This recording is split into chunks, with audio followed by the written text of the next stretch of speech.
Yo, it's Melker44 here. I'm so glad you can tune in. Hopefully that you're having a good day. Please do me a favor, make sure you click that like button, and then after that make sure you click full screen. Now sit back and relax, enjoy the video. Okay, for anyone that knows me, you know I'm a huge Tekken fan. The majority of my videos are Tekken related.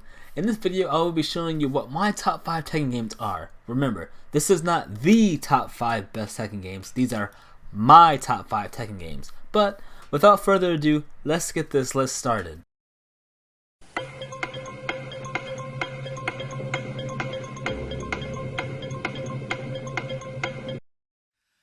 I'm here now. Oh yeah, don't you guys just love the intro music? This game still has the best Tekken intro ever. Watching Azia and Heihachi fighting all those jacks and hearing lyrics during a Tekken intro was so amazing hearing it for the first time. Plus, I like intros where they show a lot of characters, and this is one of the Tekken games that does that. But enough of intro talk, let's see why this is number 5 on my list. Tekken 5 was such a huge jump from Tekken 4. The graphics were much better and the soundtrack is still one of the best today. The arcade had a lot of replay value because it was so cool to see what characters would interact with one another during the interludes. Oh, squeal like the little piggy you are! This game also introduced 2 modes that I have grown to love in later Tekken games. These 2 modes kinda tie in with one another, these game modes being Customization and Ghost Battle. Ghost Battle was so fun because you get to do endless battles as long as you wanted to, and you get to pick out of 3 characters who you want to fight next, and then you would earn money that way, and then you could use that earned money to go in Customization to buy items that you wanted and equip them. Also, what I loved about this game was that there was a mode that would allow you to go back and play Tekken 1, Tekken 2, and Tekken 3 with everything unlocked already in those games. Only downfall of that was that it required you to hit the reset button when you wanted to leave those games. Funny thing is that as much as I love Tekken 5, I actually never owned it. My cousins, they brought it over to my house, and whenever they left, they accidentally left the disc inside of my PS2. And boy, I played that thing all day, every day until they came back and got it. Also, Blockbuster was still a thing, so what I would do was that I would keep re-renting it, because if you remember, when you rent games, you get to keep them for a whole week. I did that for a lot of games actually. Alright, now let's move on to number 4.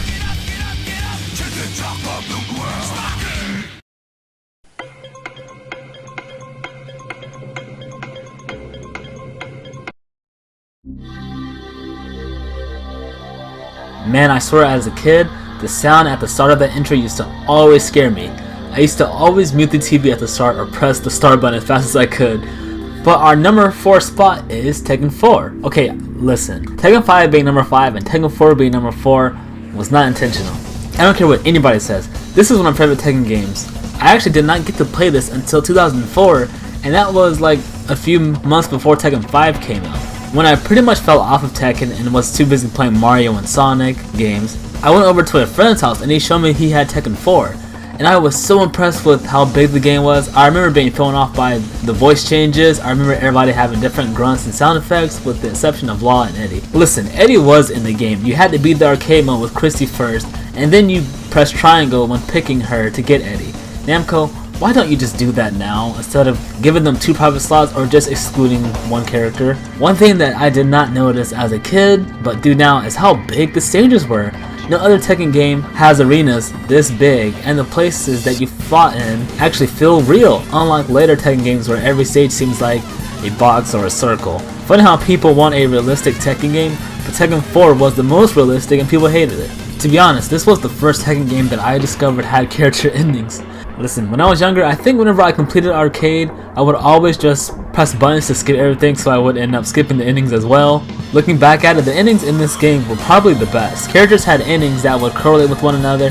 They actually told a story for the characters. The Mishimas have the best endings, and they tell you about their story and rivalry. Law still has the funniest ending to me.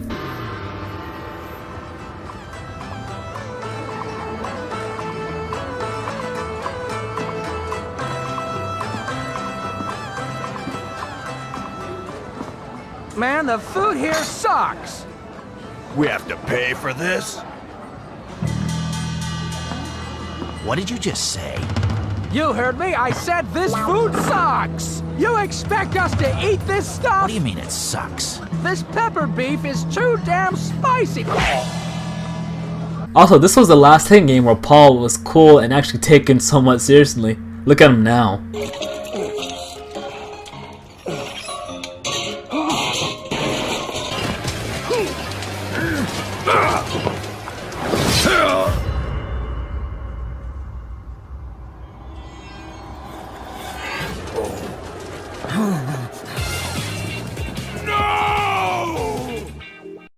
And let's not forget the best mode in this game, Tekken Force. Tekken Force in this game was such a big jump from the Tekken Force to Tekken 3 with the way it was presented. Instead of just going side by side, you were now in a more open field and it was fun to play. I actually never beat it until 2008. I won by just hitting XOXOXO with Christy. The Tekken Force in this game is one of the main reasons to go back and play Tekken 4. Alright, now let's move on to number 3.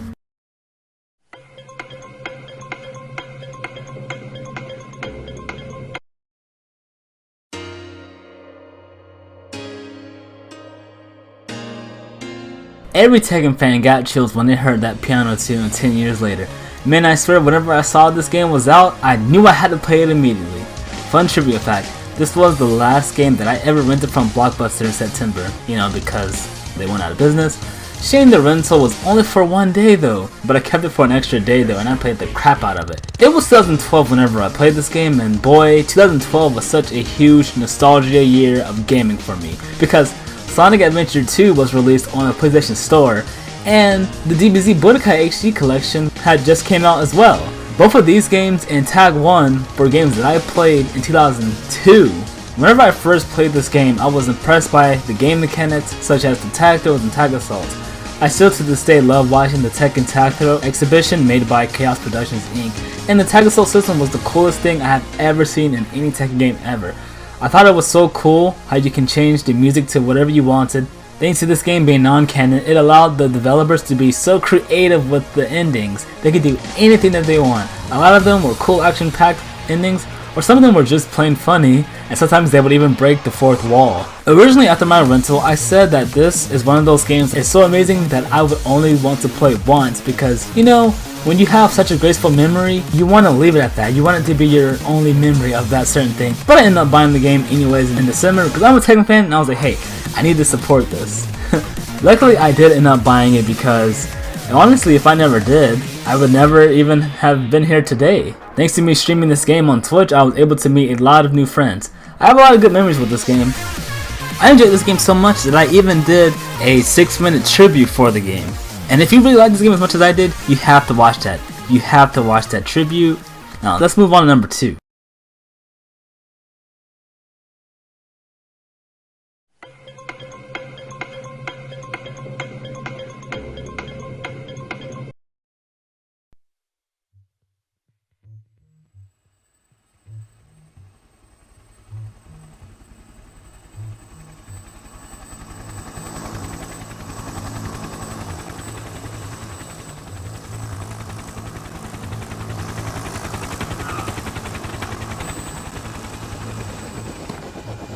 Oh yeah, you know this game had to be put somewhere on this list. It's Tekken 3, still regarded as one of the best fighting games ever. Now this is the game that started it all for me. I was born in '97 and my stepdad had a PS1 and he lent it to me and it was put in my room. I had a couple of other games like Gran Turismo, a demo disc, Sweet Tooth, and another water ski race game, but I can't remember the name of it. But Tekken is a game that always stuck. Now my favorite character to play with was Lei Wulong. I absolutely love this character so much. I never made the connection between him and Jackie Chan until 2009 because I had never seen Drunken Fist or Super Cop, just Rush Hour and his Shanghai movies with Owen Wilson.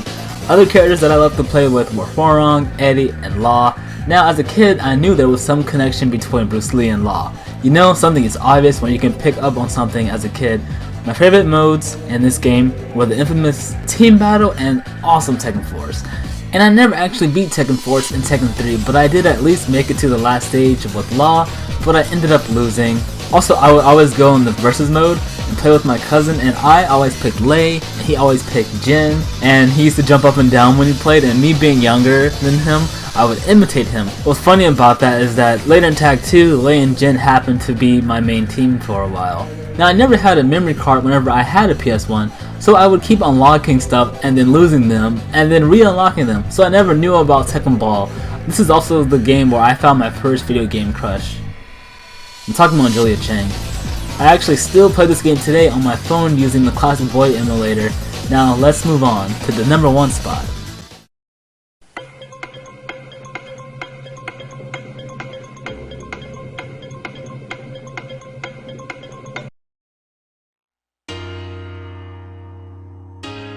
Okay, I'm pretty sure this choice became very predictable as the list went on. This game had to be number 1. I remember playing Tekken 3 all the time on my PlayStation 1, and I saw my stepdad playing this on the PlayStation 2. Man, I was so surprised by the way the game looked and how many characters were in the game. This game introduced me to a lot of characters because I never played Tekken 1 or Tekken 2 at the time. But my mom did have a Tekken 2 arcade machine at her job. I think I played a little bit of that, but my memory of that is so vague. Even though I did not know who Kazuya was at this time, for some reason I felt like I knew him. I don't know, I can't describe this weird feeling. I absolutely love the fact that I was able to play with 2 characters. My favorite teams to play with were Hwoarang and Baek, and then Lei and Jun. With Hwoarang and Baek, I would just spam XO with them, and do crazy strings. And I also like playing with them because I like to imitate their intro and win poses. I always thought it was so cool how they were synchronized. As for Lei and Jun, whenever I played them, I used to always put them up as a couple. You guys know I was spooked easily as a kid, so Unknown's theme used to always freak me out, so I used to mute the TV until the match was over. I enjoyed playing Tekken Bull so much in this game, and I enjoyed playing Tekken Bull in this game, and I think it works perfectly in this game because you have 2 characters, so your first character would Bull and then your other character would follow up. One of my favorite things about this game was the KO replays. I always loved when it played back 3 times. Something that I wish they brought back in Tag 2. I mean, they did, but it wasn't the same. Even whenever Tekken 4 and Tekken 5 were out, I would always come back to this game. Even whenever I was at final round and everyone was getting their hands on Tekken 7, I hopped on a Tekken Tag 1 arcade machine that they had there. And lastly, the soundtrack in this game was great, and still one of my favorite Tekken soundtracks ever. Melku, so you actually like the soundtrack from Tag 1? I find that soundtrack to be the worst soundtrack in any Tekken game. My favorite being the Yoshimitsu theme. Melku, you have to be trolling me now, honestly. No one likes that song. That song is terrible, man. Come on. Well, that's it for my list. This was not an easy list at all. It was hard to choose because each Tekken game has something really cool that another Tekken game didn't. Tell me what your top 5 Tekken games were. Hopefully that you enjoyed the video, and make sure you like, comment, share, and subscribe. Peace out.